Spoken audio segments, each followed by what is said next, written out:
تھوڑی ہے جناب، نعت نبی کہنا کوئی آسان تھوڑی ہے۔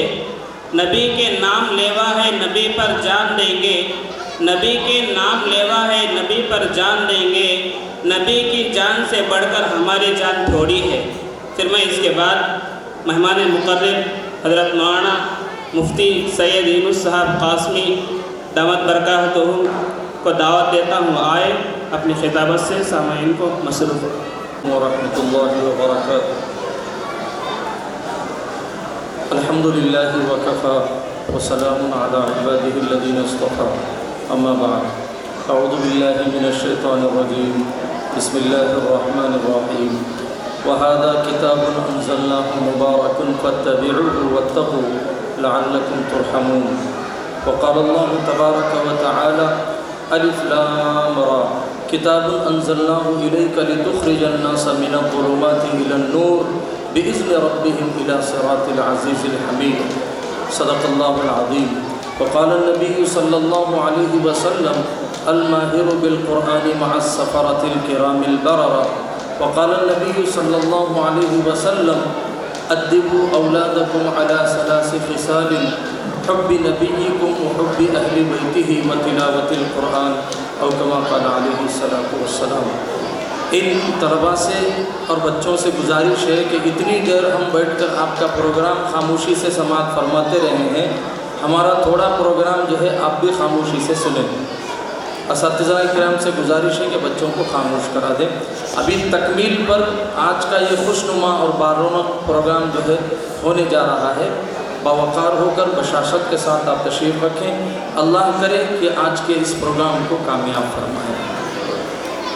ہم شروع سے یہاں اس بابرکت اور باسعادت اجلاس میں شریک ہیں، اور بالکل یہ پروگرام بچوں کے چاہے وہ انفرادی ہو اجتماعی ہو بغور ہم نے سماعت فرمایا ہے، اور سماعت فرمانے کے بعد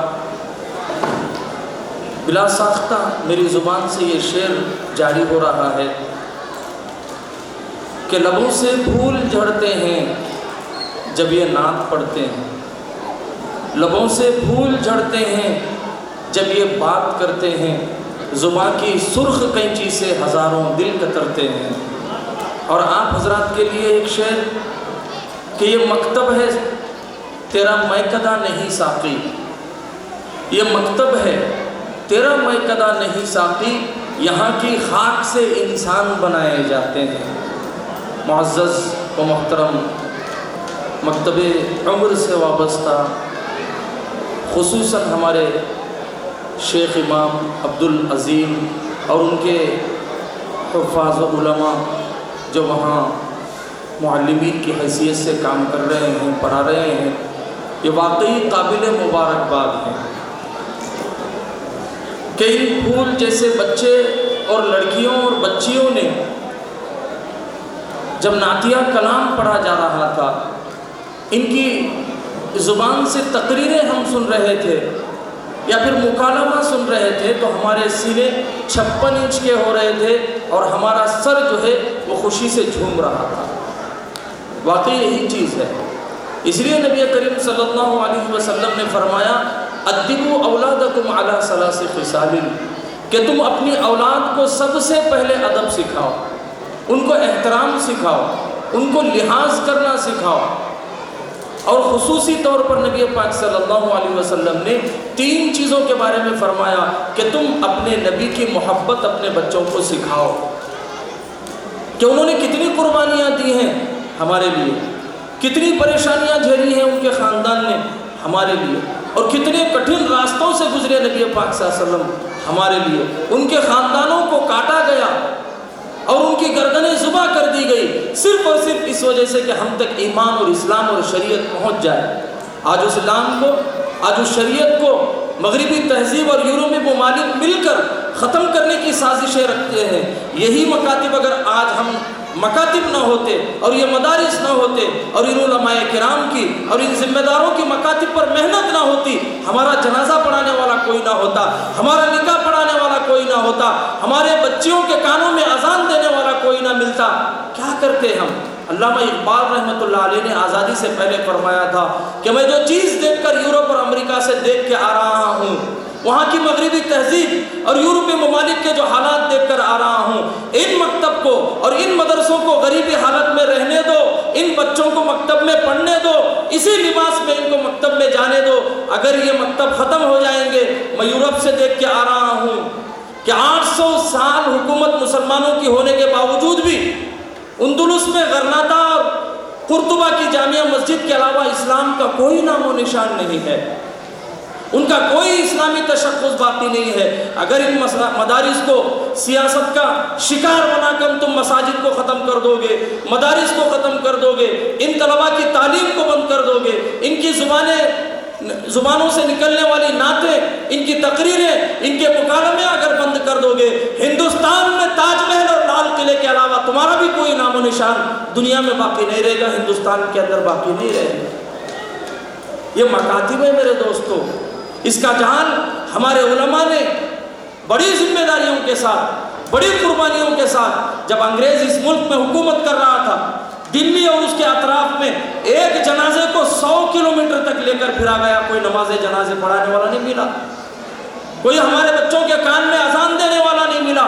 علماء نے سوچا اگر حالت اسی طریقے سے رہے گی تو اسلام کا نام و نشان مٹ جائے گا، اس کو ماننے والے ختم ہو جائیں گے۔ اس لیے علماء نے سوچا، ذمہ داروں نے سوچا کہ مکاتب کا جہاز دیہات در دیہات، شہر در شہر جو ہے پہنچایا جائے۔ جس نظام اور جس ترتیب اور انتظام کے ساتھ آج میں نے یہ جلسہ دیکھا اور جس خوش اسلوبی کے ساتھ آج میں نے یہ جلسہ دیکھا ہے، میں شیخ امام اور ان کے ذمہ داروں اور علماء حفاظ جو مکتب چلا رہے ہیں، میں دل کی گہرائیوں سے ان کو مبارکباد دیتا ہوں کہ میں نے آج تک اس اسلوب کے ساتھ جلسے کو کبھی نہیں دیکھا۔ حالانکہ روزانہ ہم کسی نہ کسی مجلس میں جاتے ہیں، کسی نہ کسی مکتب کے جلسے میں جاتے ہیں، کسی نہ کسی مدرسے کے جلسے میں جاتے ہیں، لیکن جس نظام اور ترتیب کے ساتھ انہوں نے اس مکتب کو قائم کیا ہے، اب میں اللہ تعالیٰ سے دعا کرتا ہوں کہ اس مکتب کو قیامت تک جاری و ساری فرمائے، اور مکتب عمر کے ذمہ داروں اور یہاں کے پڑھانے والے اساتذہ، معلمین، علماء سے اللہ تعالیٰ سے دعا کرتا ہوں کہ ان کی عمروں کو لمبی فرمائے، اور آپ حضرات سے گزارش کرتا ہوں کہ آپ اپنے بچوں کو اس مکتب سے جوڑنے کی فکر فرمائیں۔ آج جتنے حضرات یہاں بیٹھے ہیں، ہو سکتا ہے 200 طلبہ اور طالبات ہیں، سب کے ماں باپ ان میں موجود ہیں۔ کتنے لوگ ہیں گاؤں کے اندر، وہ آ سکتے تھے، نہیں آئے، لیکن ہمیں تو چاہیے کانوینٹ اسکول جہاں کنڑ زبان میں، جہاں انگریزی زبان میں بچہ فراٹے دار انگلش بولتا ہو، میرا دل خوش ہو جائے گا، میں پیسے لٹاؤں گا ان مجلسوں میں جا کر۔ یہاں کیا ہے بھی، نہ تالیاں، نہ گالیاں، نہ باجے، نہ خوشیاں، نہ لائٹ، نہ کچھ، نہ میوزک ہے اس جلسے کے اندر۔ یہاں کون جائے گا؟ یہ تو بورنگ جلسے ہیں۔ ہماری ذہنیت آزاد خیالی کی ہو چکی ہے، اور اس میں سب سے بڑا دخل ہماری ماں بہن بیٹیوں کا ہے کہ ان کی گودوں سے آج خواجہ معین الدین چشتی نہیں نکلتے، معین الدین مختار کاکی نہیں نکلتے، نظام الدین اولیاء جیسی اولاد نہیں نکلتی۔ یہ سارے انجام کیوں ہوئے؟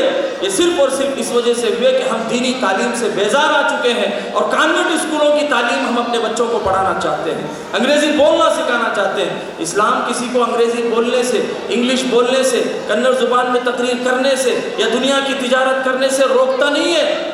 یہ تو اسلام اس کی ترغیب دیتا ہے کہ آپ جس زبان کو چاہے سیکھیں، اس میں اسلام کی ترویج اور اس کی اشاعت اور اس کی حفاظت کا کام کریں، یہ تو دین اسلام سکھاتا ہے۔ ہم چاہے کانوینٹ اسکولوں میں بچوں کو بھیجیں، اچھے اچھے ڈریس کے ساتھ بھیجیں، عمدہ لباس کے ساتھ بھیجیں، ایک گزارش یہ بھی ہے کہ ہم اپنے بچوں کو اگر مکتب سے دور کریں گے یا پھٹے پرانے لباس یا پھٹی کتابوں کے ساتھ مساجد میں بھیجنا بند کر دیں گے، آنے والے وہ زمانہ بہت فتنوں کا دور ہے، بہت خطرناک دور ہے کہ ہماری نسلیں گمراہی کے دلدل میں جا رہی ہیں۔ آخری بات بتا کے میں اپنی بات کو ختم کرتا ہوں۔ میرا دل اور بہت خوش ہو گیا جب آخری پروگرام یہاں پیش کیا گیا۔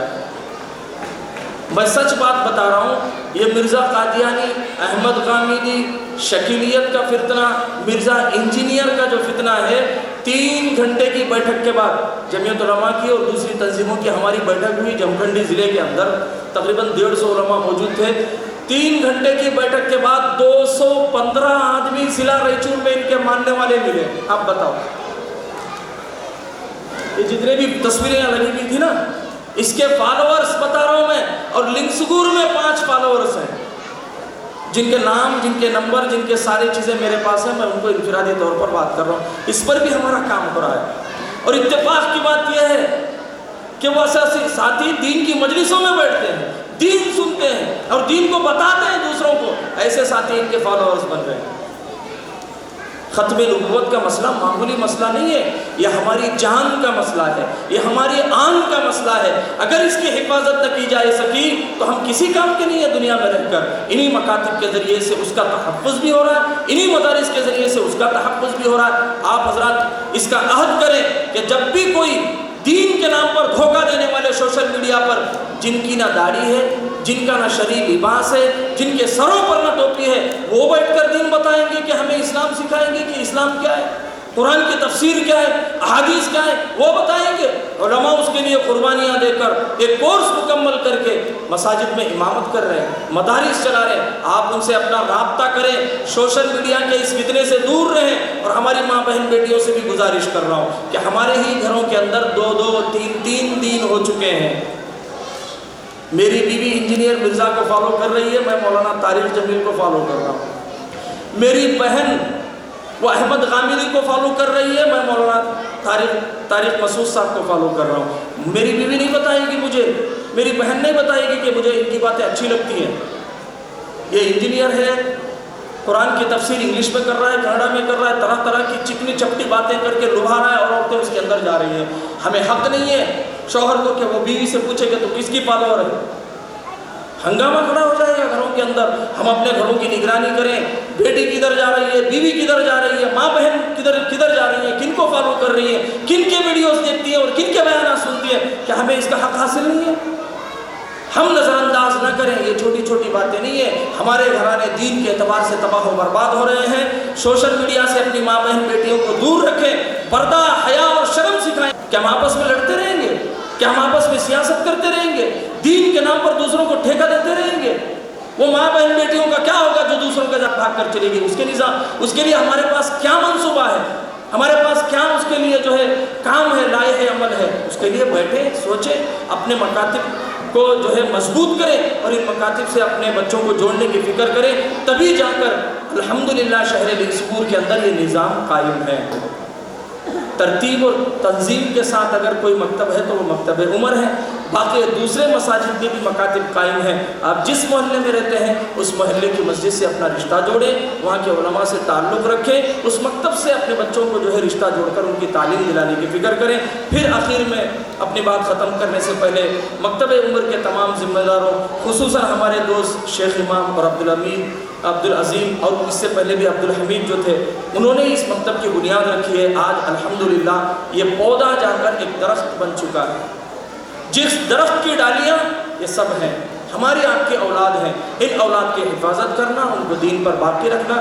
صرف خوش ہونا نہیں ہے کہ میری بچی نعت پڑھ لی, اب کام ختم ہو گیا, میری بچی تقریر کر لی ہے, کام ختم ہو گیا. اپنے اندر دین لانے کی فکر کرو, اپنی ماں بہن بیٹیوں کو پردہ سکھاؤ, اپنے گھروں کے اندر دینی تعلیم کو زندہ کرنے کا عہد اور اس کے ارادے کر کے اس مجلس سے جاؤ. اللہ رب العزت سے دعا ہے کہ آج کے اس اجلاس کو نظر بد سے بچائے اور اس کو چلانے والوں کو اللہ رب العزت خوب ترقی نصیب فرمائے, دین 2 گنی اور رات 4 گنی ترقی نصیب فرمائے. آمین. وآخر دعوانا ان الحمدللہ رب العالمین.